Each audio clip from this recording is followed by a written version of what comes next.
नमस्कार विद्यार्थियों। आज हम हिंदी की पूरक पाठ्य पुस्तक बाल राम कथा में दंडक वन में 10 वर्ष से अगला पाठ सोने का हिरण पढ़ने जा रहे हैं।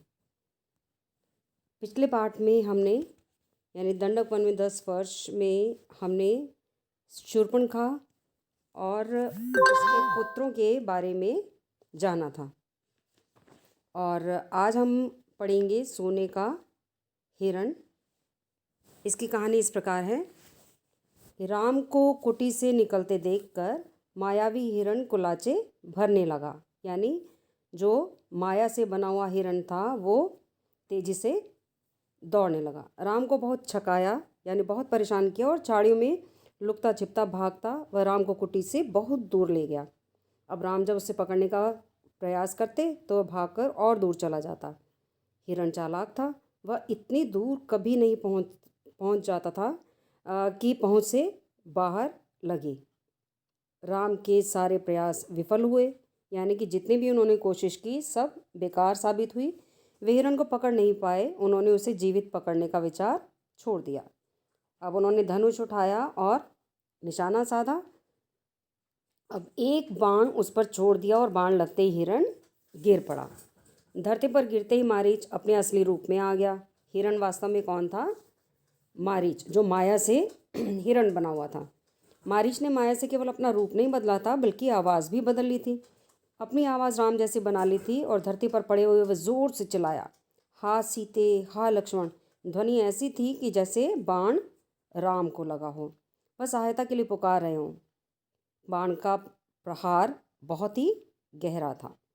अब मारीच उसे अधिक देर तक सहन नहीं कर पाया और छटपटाते हुए उसके प्राण पखेरु उड़ गए, यानी वह मर गया। रावण एक विशाल वृक्ष के पीछे खड़ा था। वह बहुत खुश था। अब उसकी चाल सफल होती नजर आ रही थी। मारीच ने अपनी भूमिका अच्छी तरह निभाई थी। अब तक सब कुछ वैसा ही हुआ जैसा उसने सोचा था। किसने? रावण ने। उसे राक्षस अकंपन की बात याद आई। सीता का हरण हो तो राम के प्राण निकल जाएंगे, वह निशक्त हो जाएंगे यानी शक्तिहीन हो जाएंगे। वह अगले चरण की तैयारी में जुट गया कि आगे क्या काम किस तरीके से करना है। मारीच की पुकार राम ने सुनी। वह पास ही थे। उन्हें समझने में देर नहीं लगी कि पुकार की मंशा क्या है। मायावी मारीच की पूरी चाल उनके सामने खुल गई। हिरण जानबूझकर भागता रहा। उन्हें कुटिया से दूर ले जाने के लिए वह षड्यंत्र का अगला चरण विफल करना चाहता था। उनकी चाल में तेजी आ गई ताकि जल्दी कुटिया पहुंच सके। अब वह मायावी पुकार सीता और लक्ष्मण ने भी सुनी। लक्ष्मण उसका रहस्य तत्काल समझ गए। लक्ष्मण को तो पता चल गया कि ये आवाज़ माया से निकाली गई है। बिल्कुल राम की तरह उन्होंने बाण चढ़ाकर धनुष दृढ़ता से पकड़ लिया।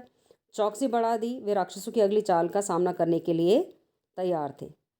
साथ ही राम का आदेश उन्हें याद था। उनके लौटने तक सीता की रक्षा लक्ष्मण की ओर से इसमें चूक की कोई संभावना ही नहीं थी कि यानी राम जाने से पहले लक्ष्मण को सतर्क करके गए थे और बता कर गए थे कि वे सीता की हर तरीके से रक्षा करेंगे। सीता वह आवाज़ सुनकर विचलित हो गई, घबरा गई, दौड़कर कुटिया के द्वार पर आई। उन्होंने लक्ष्मण से कहा कि तुम जल्दी जाओ, जिस दिशा से आवाज़ आई है उसी ओर। तुम्हारे भाई किसी कठिन संकट में फंस गए हैं। उन्होंने सहायता के लिए पुकारा है। उनकी ऐसी कातर आवाज़ मैंने कभी नहीं सुनी। जाओ लक्ष्मण, जल्दी। तो लक्ष्मण ने क्या जवाब दिया कि आप चिंता न करें माते। सीता को उन्होंने आश्वस्त किया यानी भरोसा दिलाया कि राम संकट में नहीं हैं, हो ही नहीं सकते, उनका कोई कुछ नहीं बिगाड़ सकता। हमने जो आवाज़ सुनी वह बनावटी है। लक्ष्मण ने हर तरीके से सीता को समझाने की कोशिश की। अब मायावी राक्षसों की चाल है मुझे कुटिया से दूर ले जाने के लिए। आप निश्चिंत रहें, भाई राम जल्दी ही आते होंगे। तो सीता क्रोध से उबल पड़ी। सीता को बहुत गुस्सा आ गया। लक्ष्मण का इस घड़ी में इतना शांत होना उन्हें समझ में नहीं आया। राम की आवाज़ सुनकर भी वे यहीं खड़े रहे, सहायता के लिए नहीं गए। सीता को इसके पीछे षड्यंत्र दिखाई दिया कि सीता को ऐसा लगा कि ये लक्ष्मण की कोई चाल है, वे राम की सहायता नहीं करना चाहते हैं। लगा कि लक्ष्मण राम का भला नहीं चाहते, उनके हितैषी नहीं हैं, चाहते हैं कि राम न रहें, मारे जाएं, ताकि राजपाट उन दोनों का हो जाए, उनके रास्ते का कांटा निकल जाए। तुम्हारा मन पवित्र नहीं है, कलुषित है यानी काला है और इसमें पाप है। मैं समझ सकती हूँ कि तुम अपने भाई की सहायता के लिए क्यों नहीं जा रहे हो। सीता ने यहाँ तक कह दिया कि कहीं वे भरत के गुप्तचर तो नहीं है। कि सीता को लगा कि उन्होंने एक कटाक्ष किया कि लक्ष्मण कहीं भरत के साथ तो नहीं मिल गए हैं। सीता की बातों से लक्ष्मण को गहरा आघात पहुंचा कि उन्हें बहुत दुख हुआ। उनका हृदय छलनी हो गया, पर उन्होंने पलटकर उत्तर नहीं दिया। संयम बनाए रखा, सिर झुकाकर सब चुपचाप सुन लिया। वे सीता की पीड़ा समझ पा रहे थे। केवल इतना बोले, हे देवी, ये राक्षसों का छल है। खरदूषण के मारे जाने के बाद वे बौखला गए हैं, किसी तरह हमसे बदला लेना चाहते हैं। आप उनकी चाल में ना आएं। वे कुछ भी कर सकते हैं। मुझ पर विश्वास करें, राम को कुछ नहीं होगा। अब लक्ष्मण ने अपनी तरफ से सीता को समझाने का भरपूर प्रयास किया कि वे दूसरों की चाल में ना आएं, क्योंकि किसी भी तरीके से राक्षस उन्हें अपने जाल में फंसाने का प्रयत्न करेंगे। अब सीता का क्रोध और बढ़ गया। क्रोध में आंखों में आंसू बहने लगे। यह भी लग रहा था कि कहीं लक्ष्मण की बात सही ना हो। यह डर था कि राम से बिछो ना हो। कि मन में ये भी था कि भाई हो सकता है लक्ष्मण ठीक कह रहे हैं, लेकिन ये भी हो सकता है कि इस तरीके से वे राम से अलग ना हो जाएं। उन्होंने कहा कि राम से बिछोड़कर मैं नहीं रह सकती, मैं जान दे दूंगी। हे लक्ष्मण, तुम उन्हें लेकर आओ। लक्ष्मण राम के लिए राम की आज्ञा का उल्लंघन कर रहे थे। उन्होंने सीता को प्रणाम किया और राम की खोज में निकल पड़े। लक्ष्मण के जाते ही रावण आ पहुंचा। तपस्वियों जैसा जटाजूट, वैसे ही वस्त्र। सीता ने साधु समझकर उसका स्वागत किया। रावण ने सीता के स्वरूप, संस्कार और साहस की प्रशंसा की। उसने सीता का परिचय प्राप्त करने के बाद कहा कि ये सुमुखी, मैं रावण हूँ, राक्षसों का राजा, लंकाधिपति। मेरा नाम लेने पर लोग थरथरा उठते हैं।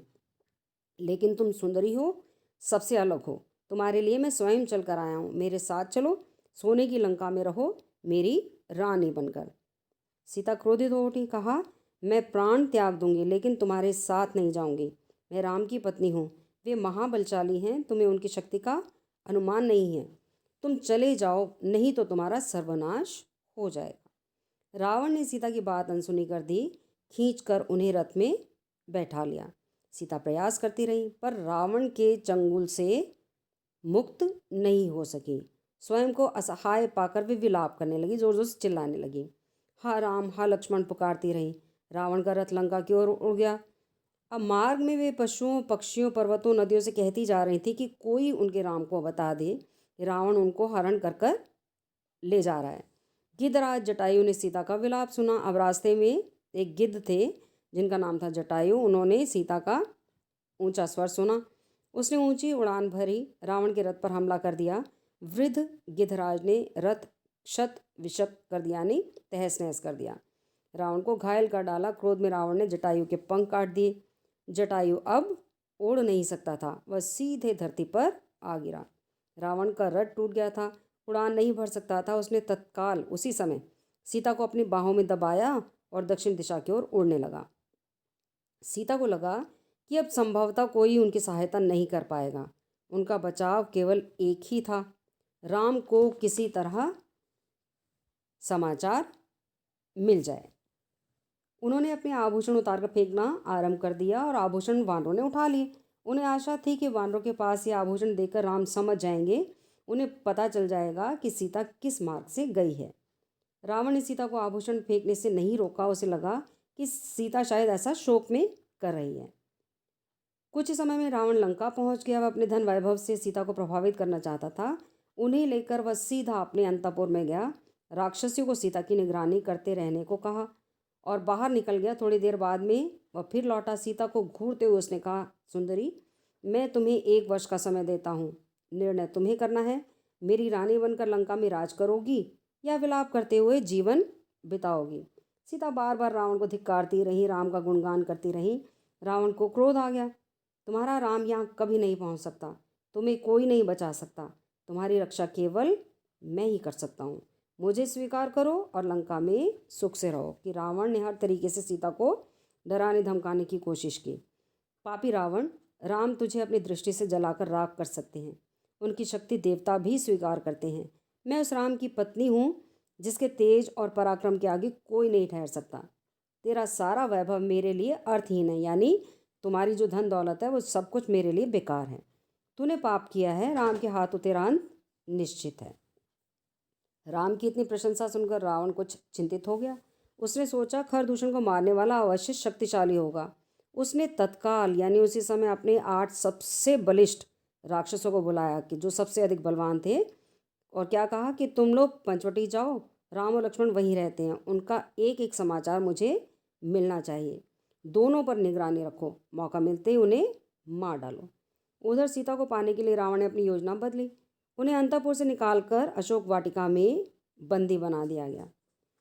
पहरा खड़ा कर दिया गया। राक्षसों राक्षसियों को स्पष्ट निर्देश थे कि सीता को किसी तरह का शारीरिक कष्ट न हो, उसके मन को दुख पहुंचाओ, अपमानित करो, लेकिन सीता को कोई हाथ न लगाए। रावण ने सब कुछ किया, पर सीता का मन नहीं बदला। वे बार बार राम का नाम लेती थी। शेरों के बीच हिरणी की तरह बैठी रहती थी, डरी सहमी, रो रो कर दिन काट रही थी।